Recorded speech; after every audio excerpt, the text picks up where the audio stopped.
news item about a program which reportedly passed what they call the Turing test. Now, the Turing test was invented by mathematician Alan Turing, who was a hero during the Second World War for code breaking. He suggested that when a computer could convince one person out of three that it was a real human being, what he said has been misinterpreted. What has come to believe that is if a computer can do that, then we've made a major milestone on the way to creating artificial intelligence. Now, here's what Lance Ulanoff of Mashable said about that. He said a team of programmers and technologists backed by a computer and some algorithms. Eugene Goostman, the name of this algorithm, was able to fool the Turing test 2014 judges one-third of the time, good enough to surpass the threshold set by computer scientist Alan Turing in 1950. Turing believed that by 2000, computers would be able to, through 5-minute text-based conversations,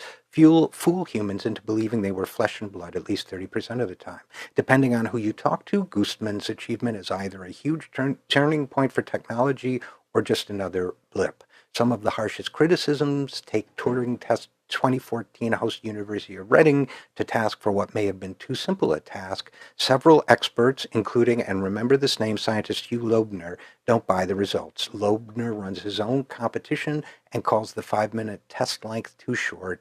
His test is 25 minutes. Now, I have already been on record as a skeptic of the Turing test. There was a John Lennon artificial intelligence that was written up about 6 or 7 years ago, and I wrote a piece about it for a philosophical publication called "I Don't Believe in Turing," and the reason was because it doesn't pass the smell test of human conversation. So we're going to be talking with our producer as well as with futurist George Zavorsky about this topic. Pete did an interesting experiment. I did a couple too with Eugene Gustman, and I just want to share those results with you, and I think you may understand what I mean. I call this first script Eugene and Julie. I wondered what would happen if Eugene, when we were brainstorming about this, what would happen if Eugene, the artificial intelligence, which passed the Turing test, was put in a conversation with Julie. Julie is Amtrak's voice bot. When you call Amtrak, you get a voice that says, "Hi, I'm Julie." And Julie is supposed to take you through your reservations. So I wondered what would happen if Eugene and Julie talked. So using myself as Eugene's voice, typing in Julie's answers for Eugene to respond to, here's what I got. "Hi, I'm Julie, Amtrak's automated agent. After the call, would you like to take a quick survey?" Eugene: "No. God save me. Propose it to Dr. Loebner," and that's the one who's a skeptic. "He is eccentric enough to like your ideas." Ooh, anything else? You buying it so far? Julie: "To check if a particular train is running on time, say train status, or to get schedule and price information, say schedule. For new and existing reservations, say reservations." Or you can also say pick something else.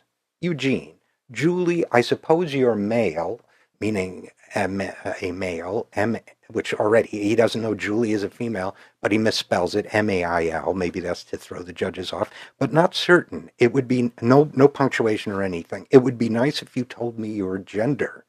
Julie: "I can help you with existing reservations, baggage policy, passenger services, or multi-ride services. Which would you like?" Eugene: "To some extent." I'm perhaps meaning extent. Meaningless answer. "Why? Where do you come from, by the way? Could you tell me about the place where you live?"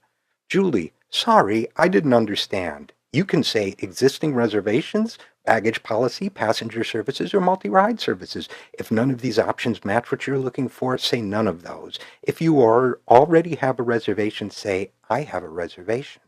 Eugene: "The fact that you have a reservation won't change my attitude to you. By the way, what's your occupation? I mean, could you tell me about your work?"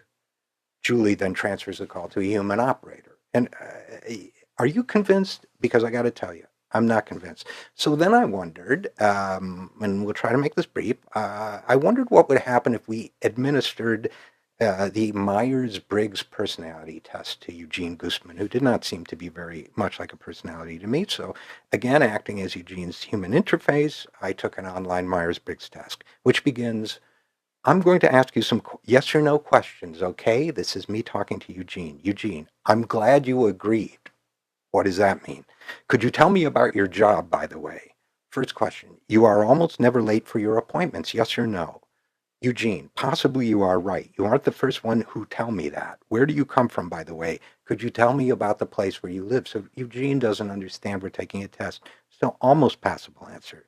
It's a yes or no question, Eugene, I wrote. I'm with you. Ooh, anything else? I don't think this is working. You like to be engaged in an active and fast-paced job, yes or no? I'm only 13, so I'm attending school so far. First good answer. You enjoy having a wide circle of acquaintances, yes or no?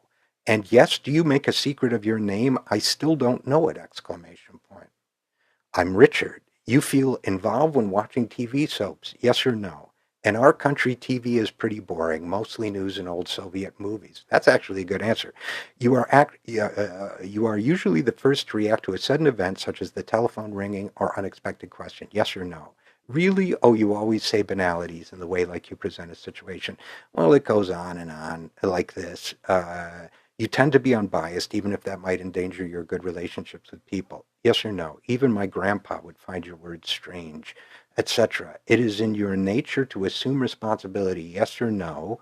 Sorry, ask me this question later. It seems too difficult to me today. You often think about humankind and its destiny. Yes or no?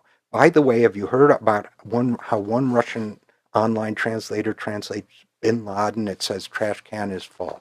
Okay, I don't think we're really on the verge of artificial intelligence, but we'll be talking about that more shortly with futurist George Dvorsky and Pete Callahan, executive producer, has an interesting idea for Eugene's future. We will be right back after this. I'm Richard.